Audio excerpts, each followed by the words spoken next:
Welcome to episode 245 of Lucretius Today.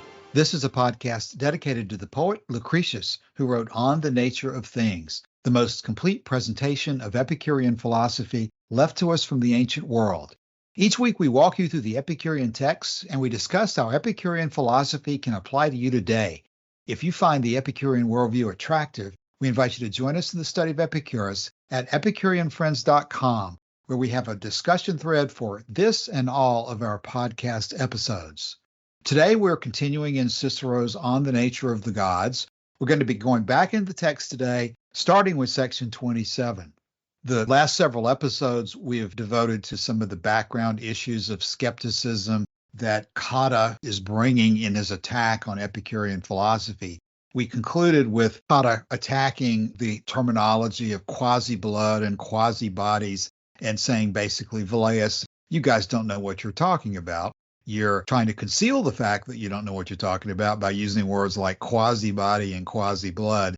But it's amazing that you guys just don't laugh at each other as you're talking, because what you're saying makes no sense at all. The context of that, of course, being that the position that Epicurus had put together and that Velleius had relayed is based on the Epicurean method of reasoning from observation of things that are similar or analogous. That is, we see things here on earth that we get confident that we know something about. And when we confront things that we don't have information about, our reason is going to suggest possibilities such as the atoms in the void that relate to things that we can observe directly. Even though we can't observe the atoms in the void directly, we analogize and use similarity to come up with reasonable explanations for those things that we cannot perceive directly. Stated another way, we use the observation of the senses as the starting point for our reasoning, and we keep our reasoning consistent with things that we have evidence for. We just don't suggest some possibility made up out of whole cloth with no evidence whatsoever, like, well, maybe there's a supernatural God that caused this. We think about things that we have seen operate around us, and we use that as a starting point for thinking about the things that we cannot perceive directly. And this is going to be super important for us to remember as we go throughout the rest of the text that we talk about in this episode.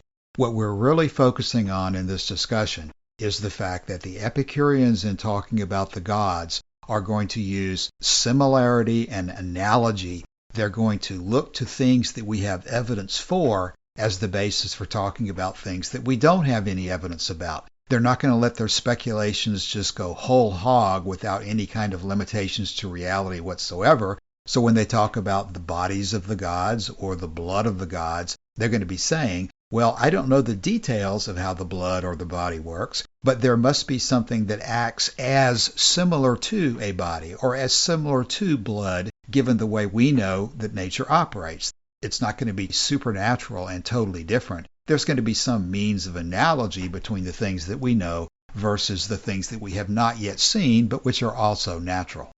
Okay, so with that as the background context, section 27, Cotta says this: "This I perceive is what you contend for, that the gods have a certain figure that has nothing concrete, nothing solid, nothing of express substance, nothing prominent in it, but that it is pure, smooth, and transparent.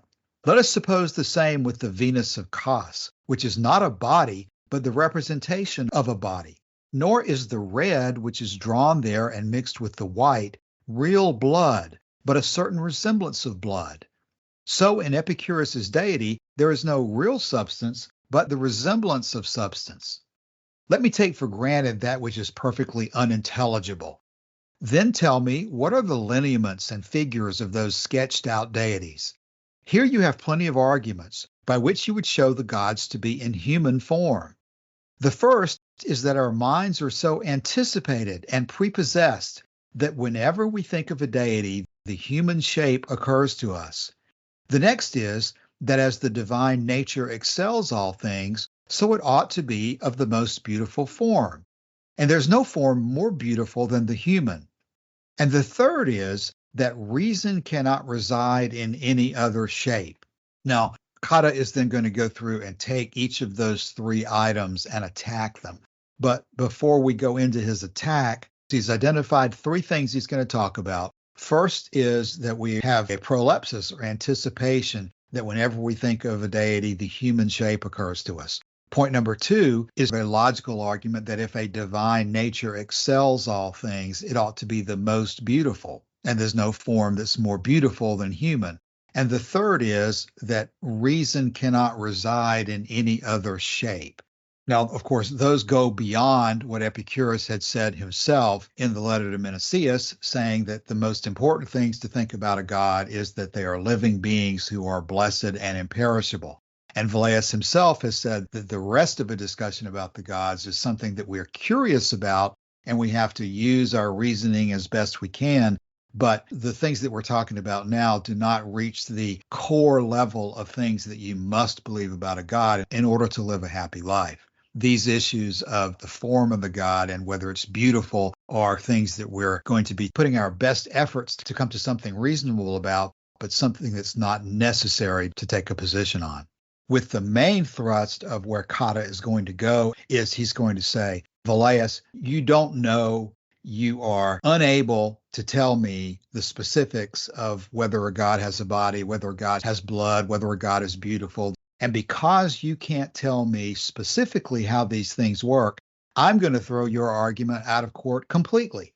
And I'm going to go back and say that it makes more sense to be like Plato and say that the gods are total spirit who've created the universe out of nothing, and all these other things that an Epicurean would say are absurd. So what's being lined up here as lines of battle is whether it's more reasonable to use analogy and similarity to make reasoned speculation about how a god would live, or whether it's more rational to throw out all similarity, throw out all analogy, throw out all direct human observation, and just use logic without any evidence whatsoever to construct something that may be internally consistent, but which has no foundation in what we can observe here on the earth, such as a superhuman being that created the universe from nothing and that dictates and superintends every moment of the universe thereafter.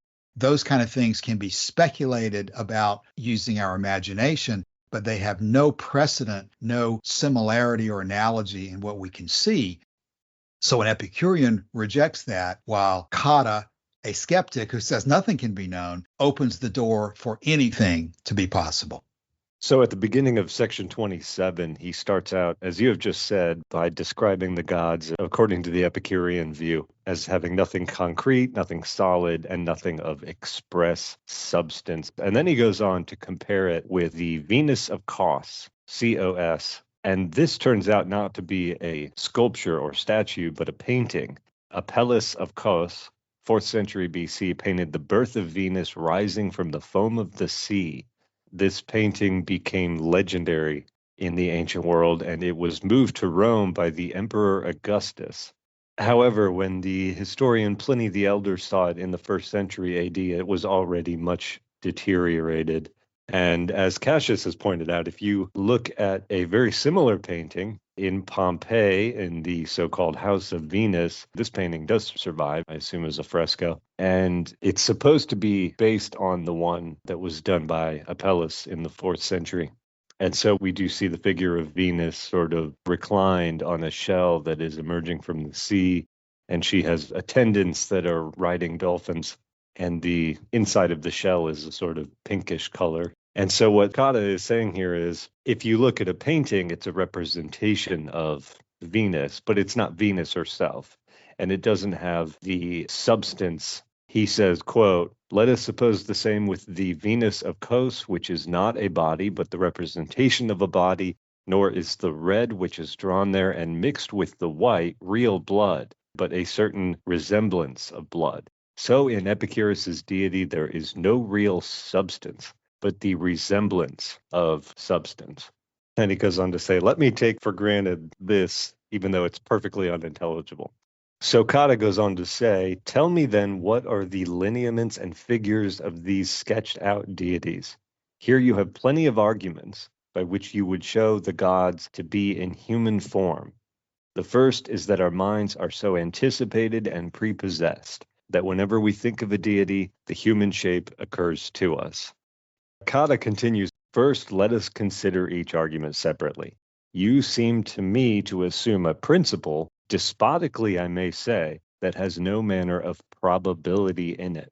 Who was ever so blind in contemplating these subjects as not to see that the gods were represented in human form either by the particular advice of wise men, who thought by those means the more easily to turn the minds of the ignorant from a depravity of manners to the worship of the gods, or through superstition, which was the cause of their believing that when they were paying adoration to these images, they were approaching the gods themselves. These conceits were not a little improved by the poets, painters, and artificers, for it would not have been very easy to represent the gods planning and executing any work in another form. And perhaps this opinion arose from the idea which mankind have of their own beauty. But do not you, who are so great an adept in physics, see what a soothing flatterer, what a sort of procuress nature is to herself? Do you think there is any creature on the land or in the sea that is not highly delighted with its own form?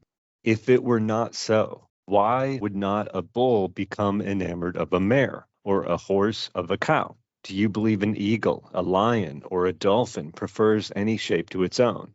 If nature therefore has instructed us in the same manner that nothing is more beautiful than man, what wonder is it that we, for that reason, should imagine the gods are of the human form? Do you suppose if beasts were endowed with reason, that every one would not give the prize of beauty to his own species?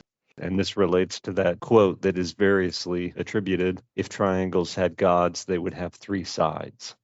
Yeah, let's go ahead and deal with this first argument then before we go further into section 38. When I listened to you read that, Joshua, there's a lot here that I think that Velleius would actually agree with. It seems that Cotta is attempting to deal with the issue of prolepsis, and Velleius's position, and Epicurus's position, is that nature disposes you to think in particular ways. And what Cotta is saying here, that nature is disposing each type of creature to think of a god in their own form. I don't know that that's something that Velleius would necessarily disagree with. So the dispute between them is not so much that this disposition exists. The dispute would seem to be whether this disposition is a reasonable basis for making any kind of a conclusion about the nature of a god. Velleius and Epicurus are saying that the fact that nature disposes us to think of a god in human form is sufficient basis for reaching a conclusion about what a god would be like. And Cotta is suggesting that that is ridiculous. Keeping in mind that what Cotta is suggesting himself about the gods, number one, he's not willing to say because he's a skeptic. Number two, he's basically adopting the Platonic viewpoint of a god being a totally supernatural being that created the universe from nothing. And then point number three being that what Cotta is doing on a day-to-day basis is exactly what he's criticizing, that there are men who more easily turn the minds of the ignorant to the worship of the gods. That's exactly what Cotta does day in and day out as a member of the Roman priesthood. So one thing I would ask as we consider what we've just read is which of the two is more reasonable? We would take the position, most of us I think today, that it would be better to simply wait and not take a position on details that you don't know enough to make a firm projection about. But when confronted with different options, one of which is similar to or analogous to reality that you can observe for yourself, while the other option totally throws out everything that you do observe in your own reality, I would suggest that Epicurus was correct, that it's more reasonable to take the option that is more closely related to the reality of nature that you can observe. You know, I think you could almost contrast Lucian and Horace on this subject. On the one hand, you have Lucian, who is, as you read in his other works, a great admirer of Epicurus. And when it comes to exposing the imposture of the false prophet Alexander, he says this was an occasion for an Epicurus or a Metrodorus to step forward and point to this and say, I don't know exactly how he's committing this fraud, but I have confidence that he's committing this fraud because what he's claiming does not comport with everything else that I know about the nature of the cosmos that we live in and about the nature of the information that we can derive from our senses. So you could make the point of analogy and similarity on that point.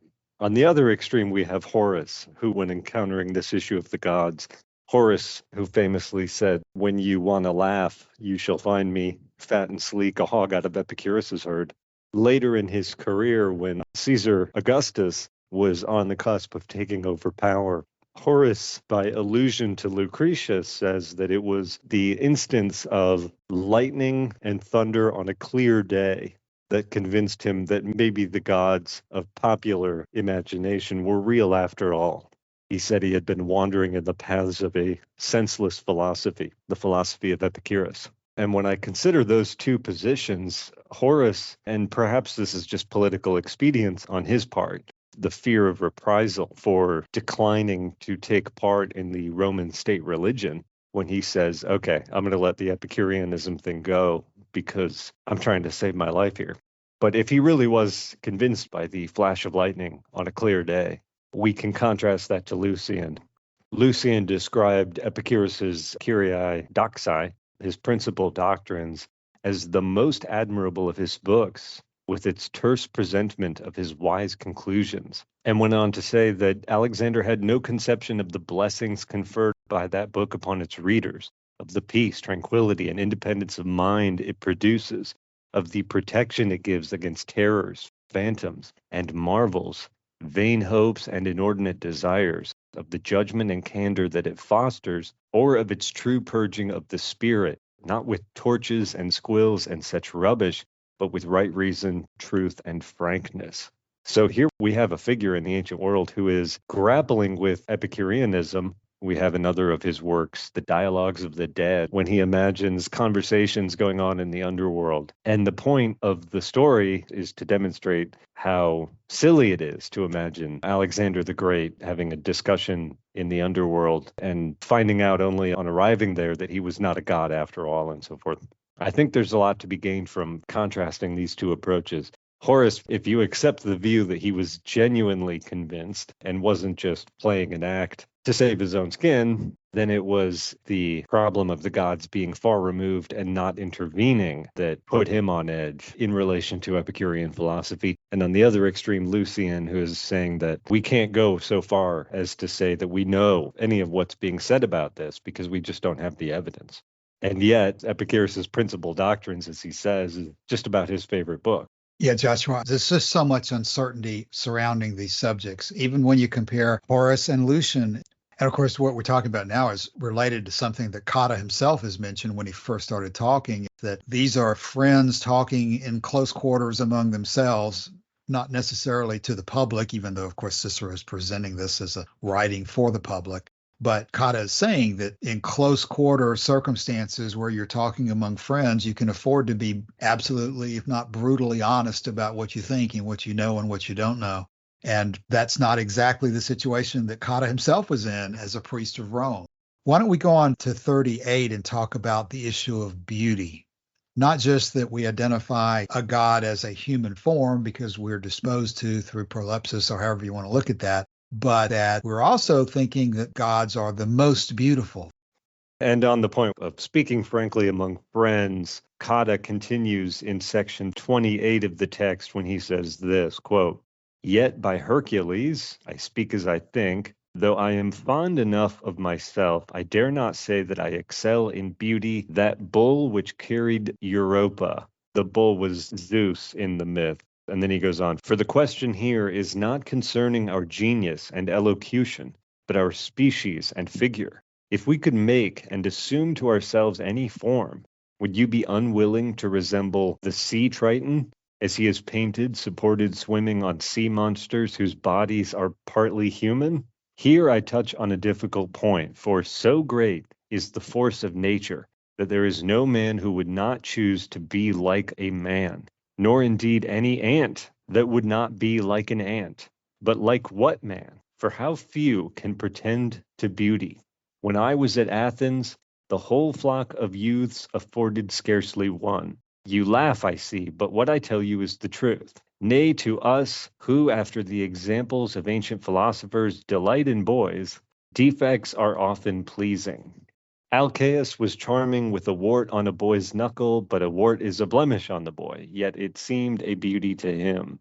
Catullus, my friend and colleague's father, was enamored with your fellow citizen Roscius, on whom he wrote these verses.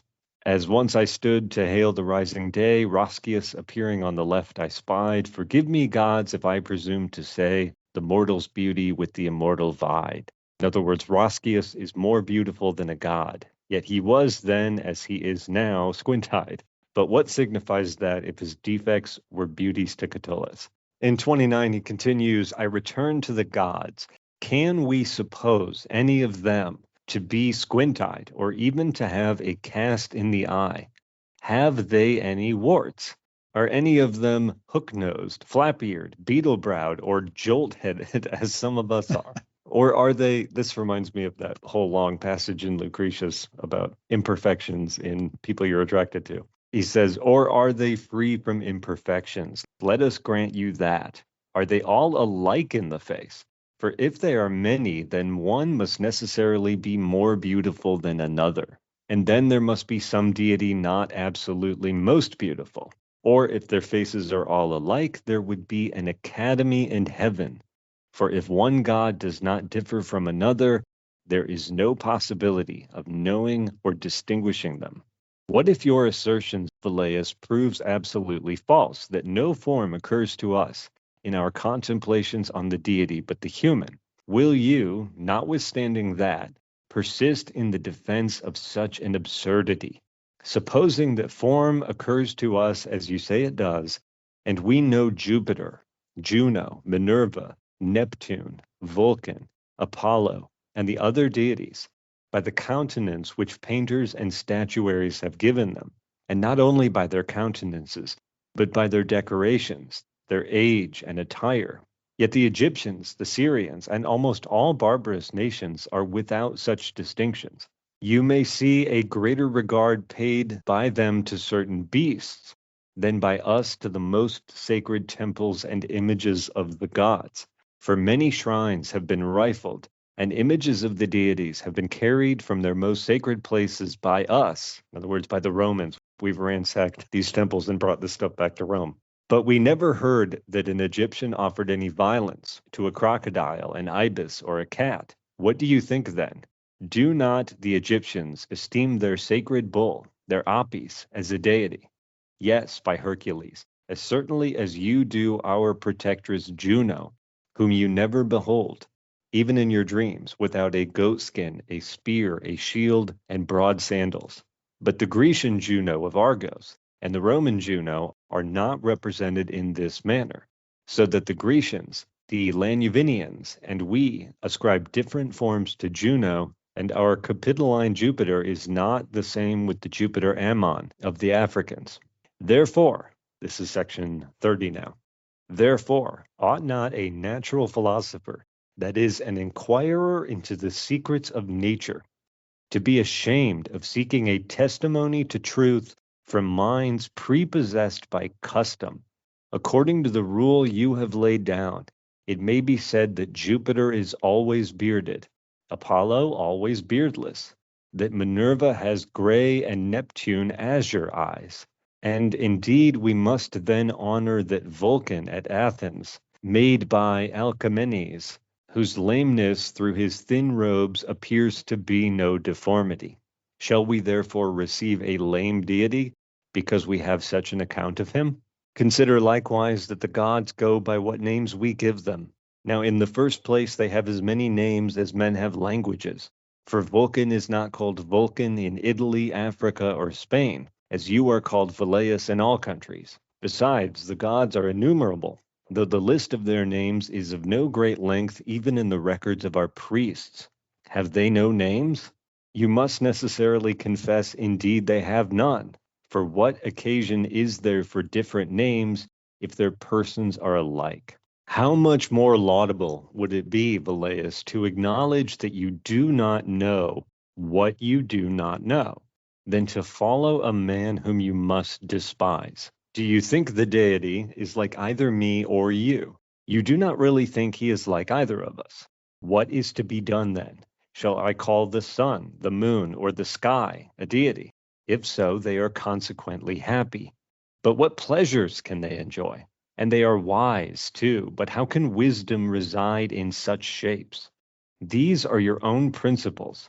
Therefore, if they are not of human form, as I have proved, and if you cannot persuade yourself that they are of any other, why are you cautious of denying absolutely the being of any gods? You dare not deny it, which is very prudent in you, though here you are not afraid of the people, but of the gods themselves. I have known Epicureans who reverence even the least images of the gods, though I perceive it to be the opinion of some that Epicurus, through fear of offending against the Athenian laws, has allowed a deity in words and destroyed him in fact. So in those his select and short sentences, which are called by you Curiae Doxae, his principal doctrines, this I think is the first.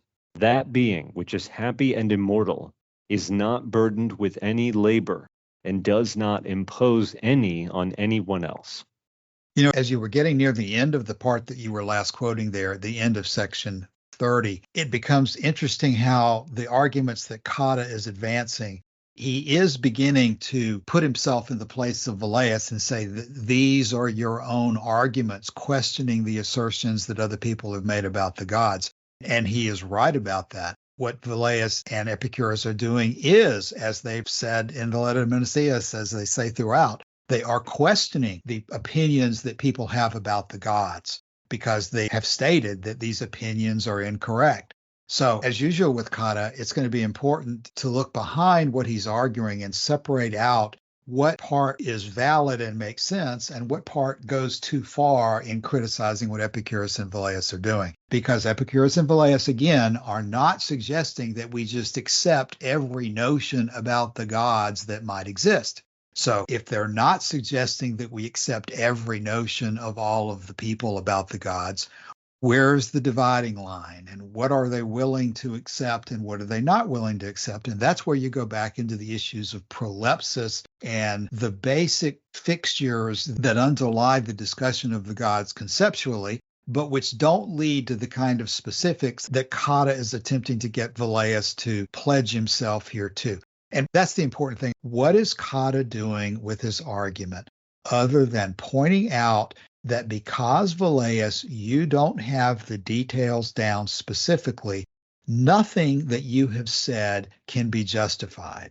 And I don't think that is a fair way of approaching what Velleius and Epicurus are saying, because they're not taking a doctrinal position that the gods speak Greek or that the gods have blood or bodies of a particular type.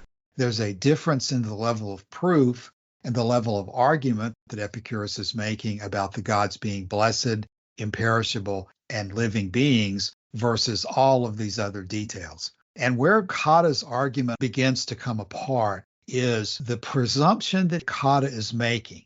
The fact that items in a class vary as to detail does not mean that the class itself does not exist.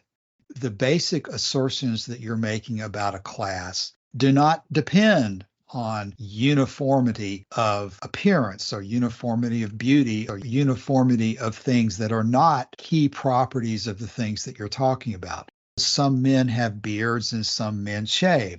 Some men have blue eyes and some have gray eyes. Some have long hair, some are bald. There's a boundless number of differences of the details between a class that we consider such as human beings. And yet those differences in details do not mean that we can make no conclusions about the class whatsoever. I think that that's really the key way to deal with what Cotta is saying here. The assertions that the Epicureans were making about the class of gods are of two types. One of which is necessary because it is the only thing that's logically consistent, which is that they're living beings who are blessed and imperishable, as opposed to a whole separate set of issues, such as what language they speak or how they may dress or how their bodies may actually be constituted. Those arguments are not of the same level of certainty and not of the same level of necessity to the very identification of the class. And I would say that the Epicureans understood that. We don't have the text that we would like to have to see Epicurus discussing these things himself and to see the caveats that he himself would have placed on these issues. We know from some of the Herculaneum texts that a lot of the discussion was debating among themselves back and forth about what could be possible. And here, when we're reading these assertions of Velleius being listed out to be so specific, a fair reading of the text is going to take into account the way that Cicero is, as a lawyer would, attempting to make someone look ridiculous by carrying their positions to extremes. And so we just have to simply take those things into account as we evaluate the direction these arguments are going. Rather than go further into 31, we'll spend the rest of the time we have for today talking about what we've discussed so far. But here's something that I would like to relate this to. It's an essay by Isaac Asimov entitled The Relativity of Wrong, dealing with a letter from a student who was writing to be critical of him because Isaac Asimov had written something to the effect that we now have a basic understanding of the universe. And he talked about several scientific discoveries of the 20th century, in response to which the person who was writing to Isaac Asimov, who Asimov described sarcastically as a, quote, young specialist in English literature, quoted him to that effect, and then went on to lecture him severely on the fact that in every century, people have thought that they understood the universe at last, and in every century they were proven to be wrong. And the specialist in English literature said, it follows, therefore, that the one thing we can say about our modern knowledge is that it is wrong. And the writer then quoted with approval what Socrates had said on learning that the Delphic oracle had proclaimed him the wisest man in Greece. Socrates had said, if I'm the wisest man, it is because I alone know that I know nothing. And the implication of the writer who had written this letter to Isaac Asimov was that Isaac Asimov was very foolish because he thought he knew a great deal. Now, if you'll follow along with what Asimov said in response to this writer, I think you can pretty easily see how this applies to what we're discussing today. My answer to the writer was, quote, John, when people thought the earth was flat, they were wrong. When people thought the earth was spherical, they were wrong. And here Asimov goes on to explain that, of course, the earth is not a perfect sphere, but is indeed broader around the equator than it is at the poles. And so therefore, it's not a perfect sphere as people tend to think of it. But if you think that thinking the earth is spherical is just as wrong as thinking the earth is flat, then your view is wronger than both of them put together. Isaac Asimov went on to explain, the basic trouble you see is that people think that right and wrong are absolute, that everything that isn't perfectly and completely right is totally and equally wrong. However, I don't think that's so. It seems to me that right and wrong are fuzzy concepts, and I will devote this essay to an explanation of why I think so. Okay, I'm not going to go through the entire essay by any means, but what Isaac Asimov then goes on to explain is that it is significant how wrong a theory is, that right and wrong are not so absolute that the analysis has to stop, with the implication that there are no degrees of correctness, with the implication that you either are absolutely right or absolutely wrong. And Asimov is saying that that is a totally ridiculous way of looking at things. As we've done in the past in comparing the Epicurean position as to the size of the sun and the location of the earth in the universe, there are degrees of right and wrong which are important to observe. Epicurus thought that everything falls straight down, which we would not say today is correct. And so he didn't think that everything fell towards the center of the earth. He was wrong about that. However, Epicurus also didn't think that the earth was the center of the universe. And he was right about that. So when you compare the significance of the Epicurean view of the location and status of the earth as the center of the universe or as simply a part of the universe, Epicurus wasn't absolutely right about where the earth fits in that picture, but he was a lot closer to being right than the people who were arguing that the earth is the center of the universe.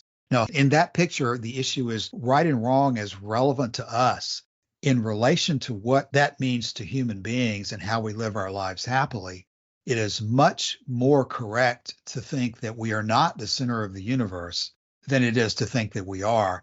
And the two positions are not at all of equal or close significance to your basic understanding of man's place in the universe and your ability, therefore, to live a happy life. If you think you're the center of the universe, then you're going to make all sorts of conclusions about a special place that you hold in the universe, a special God that has created it, that you're not going to conclude if you realize that you're not the center of the universe, that you're part of a natural scheme that has evolved naturally and operates naturally. You're not completely right to take the Epicurean position on the way things fall through space, but you're a lot less wrong than those who think the Earth is the center of the universe. Now, someone attempting to apply those same principles to our discussions so far today could take the same approach and say that even though Velleius is characterized as arguing about the specific nature of a god's blood or the specific nature of a god's body, the specific way they speak or look, whether they're beautiful or not, those positions are not essential to the nature of the class we're discussing. And those positions pale into insignificance when you start at the foundational position that the Epicureans were taking, that gods are not supernatural. Gods do not reward their friends and punish their enemies. Gods do not fate us to certain outcomes. On those core issues, Epicurus's view was a lot closer to being right than the views of Cotta or the views of Cicero or the views of the Stoics, who took the positions that their gods had created the universe and directed each and everything that goes on within it.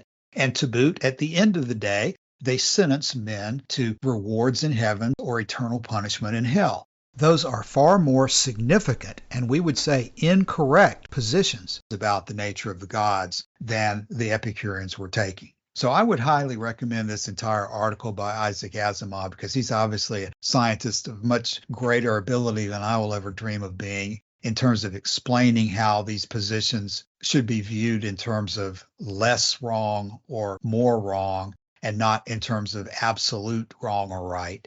And Isaac Asimov concludes his essay this way. In the 19th century, before quantum theory was dreamed of, the laws of thermodynamics were established, including the conservation of energy as first law, and the inevitable increase of entropy as the second law. Certain other conservation laws, such as those of momentum, angular momentum, and electric charge, were also established. So were Maxwell's laws of electromagnetism. All remained firmly entrenched even after quantum theory came in. Naturally, the theories we now have might be considered wrong in the simplistic sense of my English lit correspondent, but in a much truer and subtler sense, they need only be considered incomplete. For instance, quantum theory has produced something called quantum weirdness, which brings into serious question the very nature of reality, and which produces philosophic conundrums that physicists simply can't seem to agree upon. It may be that we have reached a point where the human brain can no longer grasp matters, or it may be that quantum theory is incomplete, and that once it is properly extended, all the weirdness will disappear. Again, quantum theory and relativity seem to be independent of each other, so that while quantum theory makes it seem possible that 3 of 4 known interactions can be combined into one mathematical system, gravitation, the realm of relativity, as yet seems intransigent. If quantum theory and relativity can be combined, a true unified field theory may become possible. If all this is done, however, it would be a still finer refinement that would affect the edges of the known, the nature of the Big Bang and the creation of the universe, the properties at the center of black holes, some subtle points about the evolution of galaxies and supernovas and so on. Virtually all that we know today, however, would remain untouched. And when I say I am glad that I live in a century when the universe is essentially understood, I think I am justified. I could see Velleius or the Epicureans saying something very similar to that last sentence, that even though they don't know how a quasi-body and quasi-blood is implemented, and if they did, they'd become gods themselves, but we don't know how a being can establish deathlessness over time. They would admit that they don't know the specifics of that, But they would say that regardless of whether they ever learned those specifics or not, they are glad that they live at a time when the nature of gods is essentially understood, and the nature of gods that is important to understand and to be confident about is that if they are living beings at all, they are blessed and imperishable, and they're not the type of gods these other people are suggesting rule the world. So all of that doesn't do anything to give us any more specificity about quasi-blood and quasi-bodies and so forth. But as you begin to look behind the arguments that Velleius is making, and you think about where radical skepticism leads, the Epicurean position becomes much more reasonable as you focus on what the core Epicurean position really was. Now, we haven't begun to finish Cotta's attack on the Epicurean position, and we will come back and pick up with section 31 next week. But in the meantime, we've discussed an awful lot today. So Joshua, this has definitely been a difficult section, and we're headed through some difficult material. What can we gain by going through the process? Well, you've said a number of things that I want to wholeheartedly agree with, Cassius. I think your ending was very good there. First, on the point that there are different levels of confidence when we're approaching this stuff. And Cicero cited the first principle doctrine, and I think you're absolutely right to say that that would be a point of confidence of a kind that we don't necessarily have when it comes to the form or blood or whatever, or the beauty of the gods. That one of these issues is a point of speculation, but one of them is a point where we can have real confidence, and that the confidence that we have that the gods don't intervene or cause trouble for human beings is not an academic question. It's a question of real importance to how people actually live. Whether you are going to spend the rest of your life supplicating the gods because you fear retribution is an important question. And so it's important to have confidence on that question. It's less important to have confidence on some of these other questions, like do the gods speak Greek, for example. So I think that was very good. And the other point you made that I wanted to strengthen was the point that you're absolutely right to say that what Cotta is doing is trying to use points of, let's say, lower confidence to invalidate those areas where we do have more confidence. And in 2008, this article was written in 2008 anyway, there was a film called Expelled, No Intelligence Allowed, about the dispute between teaching quote unquote intelligent design as opposed to the theory of evolution in schools. And Ben Stein in this film, who was taking the intelligent design side of the argument, was talking with Richard Dawkins. And they were talking about the origin of life on Earth. And in an article that was published in the National Review from a senior fellow at the Discovery Institute's Center on Human Exceptionalism, Wesley J. Smith wrote an article in which he picked up on something Richard Dawkins had said in this film. And the exchange goes like this: Dawkins, nobody knows how it got started. We know the kind of event that it must have been. We know the sort of event that must have happened for the origin of life. And Ben Stein asks, and what was that event? And Dawkins says, it was the origin of the first self-replicating molecule. And Ben Stein says, right, and how did that happen? And Dawkins says, I told you, we don't know how that happened. And then Ben Stein tries to lead him in the direction of, do you think that intelligent design might turn out to be the best possible explanation for this first self-replicating molecule? And Dawkins is willing to entertain the possibility that there could have been an intelligence behind the first self-replicating molecule on Earth. He says it could come about in the following way. It could be that at some earlier time, somewhere in the universe, a civilization evolved, probably by some kind of Darwinian means, probably to a very high level of technology, and used their technology to seed life on this planet. And he says it's an intriguing possibility. And this Wesley J. Smith at the Discovery Institute, this creationist institute, jumps on this quote from the film and says, Richard Dawkins is a Raelian. Richard Dawkins is part of this New Age religious movement who thinks that space aliens created life on Earth. Well, no, first of all, that's not what he's saying. This isn't a moment of creation. This would be, if anything, a moment of mere transmission. It still doesn't answer the question as to the origin of life in the cosmos.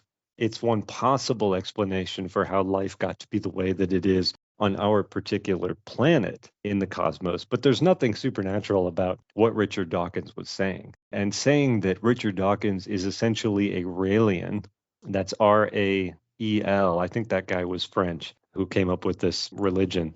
But to say that Richard Dawkins is Aurelian is to take what he actually said to a level of absurdity and try to disprove it that way.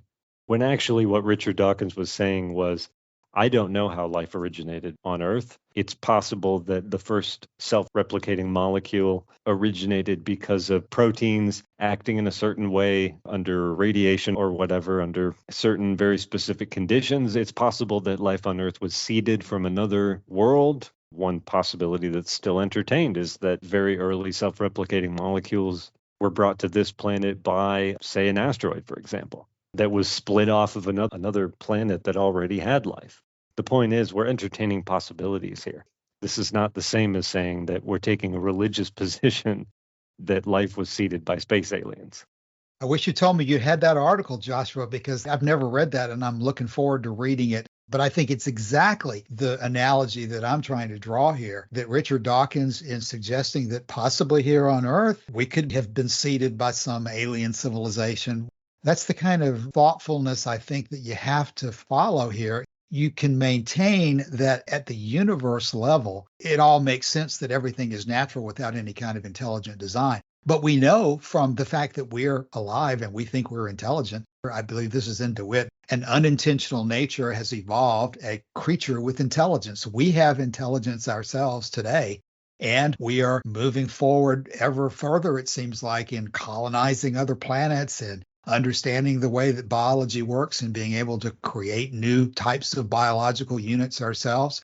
It's possible that we can eventually get to the point of creating that kind of self-replicating biological unit that you're just talking about.